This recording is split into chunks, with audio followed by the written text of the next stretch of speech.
Hi guys, स्वागत करती हूँ आपका। एक गांव में बिरजू नाम का किसान रहता था। दिन रात मेहनत करके वह 2 वक्त की रोटी कमा पाता था। उसके घर में उसकी पत्नी और एक बेटा बजरंग था। बजरंग को पैसों की कीमत पता नहीं थी। बिरजू की पत्नी उसे छिपाकर बजरंग को पैसे देती रहती। बिरजू ने कई बार अपनी पत्नी को समझाया भी, लेकिन उसकी समझ में नहीं आया।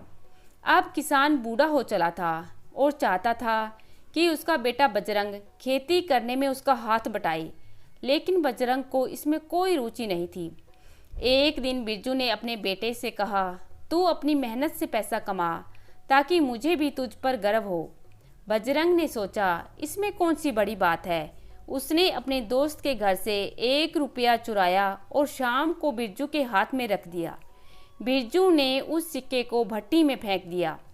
यह सब देखकर बजरंग कुछ नहीं बोला। दूसरे दिन बजरंग ने अपनी माँ से पैसे लिए और पिता को दे दिए। बिरजू ने उन सिक्कों को भी भट्टी में फेंक दिया। बजरंग समझ नहीं पा रहा था कि आखिर बापू को कैसे पता चल जाता है कि ये पैसे उसने नहीं कमाए। अगले दिन उसने खुद मेहनत करके पैसे कमाने की सोची। दिन भर काम करने के बाद उसे जो पैसे मिले वो उसने शाम को पिता के हाथों में रख दिए।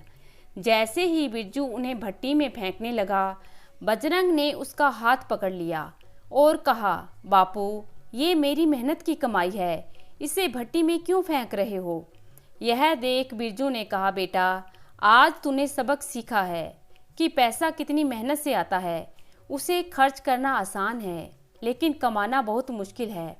यह सुनकर बजरंग की आंखें भर आई और उसने फिजूल खर्ची बंद करके खेती में अपने पिता का हाथ बटाना शुरू कर दिया। तो गाइस, यह कहानी हमें यह सिखाती है, मेहनत से कमाए गए पैसों का मोल एक मेहनत करने वाला ही समझ सकता है।